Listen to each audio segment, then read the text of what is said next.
Саламатсыңарбы? Бүгүнкү видео сабакта Microsoft Excel программасында диаграмма түзүүгө токтолобуз. Биз мурдагы видео сабакта таблица түзүү ыкмаларына жана ошондой эле таблицанын ичин толтуруу менен биргеликте таблицаны редакторлоо, форматтоо деген түшүнүктөрдү караганбыз. Эми бүгүн ошол кандайдыр бир таблицанын негизинде диаграмма түзүүгө токтолобуз. Диаграмма деген бул ошол айрыкча сандык маанини камтыган таблицанын графикалык сүрөттөлүшү болуп эсептелинет. Диаграмманын деген бир канча түрлөрү бар, бирок бул диаграмманын деген турмушубузда эң кеңири колдонгон түрлөрү бул гистограмма жана ошондой эле круговая и ошол эле учурда график түрү. Биздин турмушубузда эң кеңири колдонгон ошол үч түрүнө токтолобуз. Эми бул графиктин ар бир түрү ошол таблицада берилген маалыматтардын түрүнө жараша аныкталат. Именно кандай маалымат берилип атат. Мисалы, гистограмма түрү бул ошол таблицада берилген бир канча объекттердин бир канча критерийлери боюнча салыштыруу керек болгон учурда, демек биз гистограмма түрүн колдонобуз. Ал эми круговая болсо бул ошол кайсы бир көптүктүн ичинде канча бир пайызды ээлейт, канча бир кесим алып келет ошол берилген объектке же болбосо элементке. Ал эми график түрү болсо бул именно эки чоңдуктун же болбосо бир канча чоңдуктун бири-биринен көз карандылыгын чагылдырууда, демек биз график түрүн колдонобуз. Эми мен бул жерде ошол үч түрүнө тиешелүү болгон таблицаларды түзүп алдым. Ошол таблицалардын негизинде эми ошол диаграммаларды түзүүнү карайлы. Таблицалар деген бул биз мурдагы видео сабакта карагандай эле негизде түзүлөт. Бул мен болгону сырткы ошол границаларын бул жерде главная вкладкасынан бул жерде все границы деген бөлүм аркылуу эле бир таблица түзүп алдым. Демек ошол таблицанын эми диаграммасын биринчи бул гистограмма түрүнө токтололу. Гистограмма түрү жогоруда айттым, ошо бир канча объекттердин ортосунда салыштыруу керек болгон учурда бир канча категориялар боюнча салыштыруу керек колдонсок болот. Бул жерде мен мисалы 10 эле студенттин фамилиясын бердим. Ошол бир канча буну элестеткиле, бул 50, 100 деп элестеткиле. Ошол 100 студенттин бир канча мисалы предметтерден алган балдары боюнча салыштыруу керек болгон учурда мында бир канча кыйынчылык жаратат. Ал сандык маанилердин ичинен ким жогору балл же болбосо ким төмөнкү балл алгандыгын аныктоо. Демек биз ошону диаграмма аркылуу берсек, бул ошол маалыматты кабыл алууну дагы да бир ыңгайлуу абалга келтирет. Андыктан диаграмма түзүү үчүн алгач ошо диаграммага кирүүчү таблицанын диапазонун же болбосо бөлүгүн белгилөө жүргүзөбүз. Мисалы, бизде фамилия студента жана ошондой эле информатика, математика, мисалы психология боюнча алган балдары дейли, модулдан алган балдары дейли мисалы. Бул салыштыруу керек болгон учурда, демек ушул аймакты белгилегенден кийин бул вставка вкладкасынын негизинен баардык графикалык объекттер коюлат. Бул жерде гистограмма түрү бул жерде ошол түрдүн түшүндүрмөсү да жазылып турат. Мисалы, данный диаграмма служит для визуального сравнения значений по нескольким категориям деп жазылып турат. Демек ошол ичинде дагы бул бир канча түрлөрү бар. Ошол түрлөрдөн тандоо жүргүзүшү зарыл. Мисалы, бул жерде момундай столбиктер аркылуу же болбосо бул столбиктерде ошо светтер аркылуу бул деген бир аз түшүнүксүз абалга келтирет. Ошондуктан биз мүмкүн болушунча момундай ар бир категорияны өзүнчө столбиктер менен көрсөткөн момундай түрүн тандап алсак болот, же болбосо момундай объемная гистограмма ушундай көлөмдүү бир столбиктер менен көрсөтүүчү ушул түрүн мисалы тандап алалы. Демек бизде ошол түстөр ар бир категориясын өзүнчө түстөргө бөлүү аркылуу бул жерде мындай бир диаграмма түзүлдү. Бул диаграммада биз дароо эле аныктап алсак болот. Мисалы, көк кайсы түстү информатика түшүндүрсө, демек ошол көк столбиктерден эң аз алганы бул жерде мисалы Саматов Аскар деген сыяктуу, же болбосо эң көп алган бул жерде Болотов Чыкал деген сыяктуу жерден дароо эле аныктоо мүмкүн. Эгерде ал таблицада аныктоо керек болсо, ал бир канча убакытты, ошол эле учурда бир канча энергияны талап кылат. Эми бул жерде название диаграммы, мисалы, бул название диаграммада ошол диаграмманын аты берилиши керек. Бул диаграмманын аты. Эми диаграмманын бул жерде жанында оң капталында бул жерде 3 белги турат. Бул биринчиси демек бул биз тексттик процессордо өткөндө дагы диаграммалар менен иштөөдө караганбыз. Бул ошол элементтери ошол диаграмманын түрүнө жараша элементтерди айырмаланат. Негизинен бул гистограмма түрүнүн ушундай элементтери бар. Бул элементтердин кайсы элементи ошол диаграммада чагылдырылып көрүнүшүн кааласак, демек ошого биз галочка коюу гана жетиштүү. Мисалы метрика данныхка койгонубузда, демек ар бир ошол столбиктин сандык маанисин мындай түрдө көрсөтүп берет. Бирок биз мүмкүн болушунча метрика данныкты учурда койбой эле койсок болот. Себеби бул 3 категория боюнча бири-бирине салыштыруу жүргүзгөндө ошол сандык маанилер бир аз түшүнүксүз абалга келтирет экен. Демек бул диаграмманын элементтери. Ал эми бул жерден болсо биз ошол диаграмманын стилин жана ошондой эле светин өзгөртүү мүмкүн. Бул жерден андан сырткары бул жерде диаграмма койгонубузда биз работа с диаграммами деген жаңы контексттик вкладка ачылат өйдөдө. Ошол вкладка аркылуу дагы ошол диаграммага кандайдыр бир өзгөртүү киргизүү мүмкүн. Бул жерден демек стилин тандоо мүмкүнчүлүгү бар. Бул жерден андан сырткары бул кийинки элемент, бул белги, бул фильтр түшүндүрөт. Фильтр деген бул ошол кайсы бир критерий боюнча ошол элементтердин ичинен бөлүп көрсөтүү. Мисалы бул информатиканы гана тандаганыбызда, демек категория боюнча именно информатиканы гана бул жерден жанып көрүнүп, калгандары бир арткы фондо көрүнбөй турат. Мисалы же болбосо кайсы бир студент боюнча маалымат алгыбыз келсе, ошол студентке мышканы алып барганыбызда ошол студенттин гана балдарынын жыйынтыктары столбиктер аркылуу көрүнүп турат.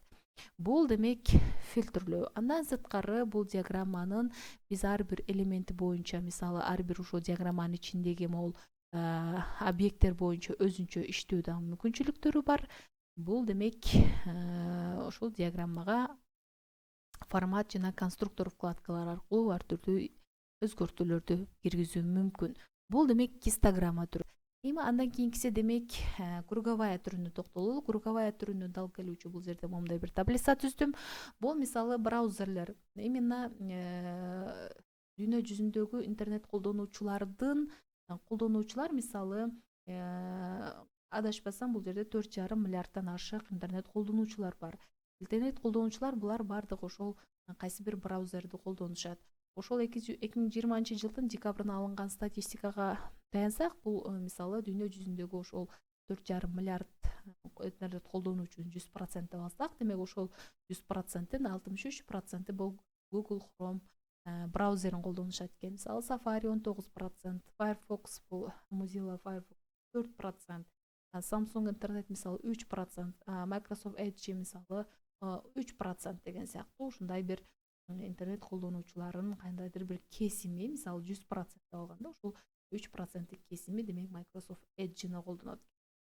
Демек ушундай сыяктуу маалыматты бул круговая түрү менен берүү ыңгайлуу болот. Мисалы ал үчүн демек биз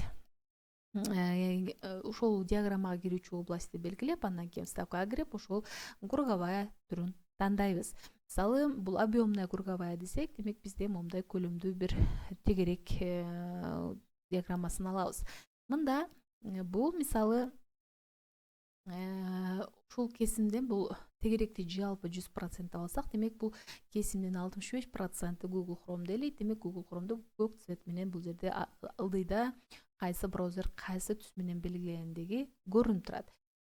Демек мында деле биз название диаграмманы бул жерден өзгөртүү мүмкүн. Мында деле бул жандан элементтери чыгат. Бул жерде негизинен круговаяны билебиз. Бул жерде бул 3 элементи бар: название диаграммы, метки данных и легенда. Метки данныхта демек биз коюп койсок, ошол ар бир кусоктун сандык маанисин чагылдырып көрсөтүп турат. Мындан сырткары фильтр, бул да деле мисалы фильтрде мисалы кайсы бир элементти тандаганыбызда ошол элемент байкаган болсоңор диаграммадан деле жана ошондой эле таблицадан дагы ошол элемент бөлүнүп белгиленип турат. Бул демек фильтрлөө. Андан сырткары бул работа с диаграммами деген конструктор формат вкладкалар аркылуу бул диаграмманын үстүнөн да каалагандай өзгөртүүнү жүргүзүү мүмкүн. Мисалы светин өзгөртүү мүмкүн бул жерден, кайсы бир башка бир светке момундай түрдө өзгөртүү мүмкүн. Болбосо стилин деген сыяктуу. Бул демек круговая түрү.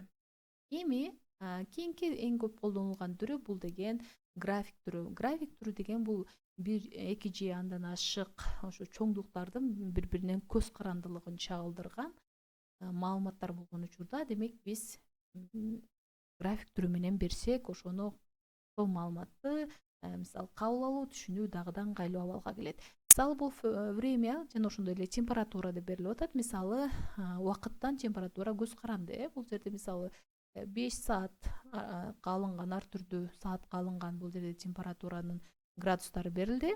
Ошол мисалы бири биринен көз каранды. Демек ушундай бир көз карандылыкты бергенибизде биз график түрү менен берсек болот. Ал үчүн бир жалпы таблицаны белгилеп туруп эле бул вставка вкладкасына кирип бул график түрү. Кайсы түрүндө менен бир кааласаңар, демек ошол түрүн тандасаңар, демек биз моундай түрдө диаграмманы алабыз. Эми бул диаграммадан дароо эле байкасак болот, кайсы саатка эң минимальный температура катталган жана ошондой эле кайсы саатка эң максималдуу температура катталган. Мисалы бул жерде дагы эмне кандай бир көз карандылыктар болушу мүмкүн. Бул убакыттан мисалы ылдамдыктан бир аралыктын көз карандылыгы ушул сыяктуу бир чоңдуктардын бири биринен көз карандылыгын чагылдырууда берүү мүмкүн. Мында деле элементтери бул гистограмма сыяктуу эле ушундай бир канча элементке ээ бул диаграмма түрү дагы. Андан сырткары демек бул стиль жана свет сыяктуу бул жерде өзгөртүүлөр киргизүү мүмкүн. Мында бул демек стилин тандайлы жана ошондой эле светин мисалы тандоо бул жерде моундай бир түргө келтирели. Бул демек график түрү.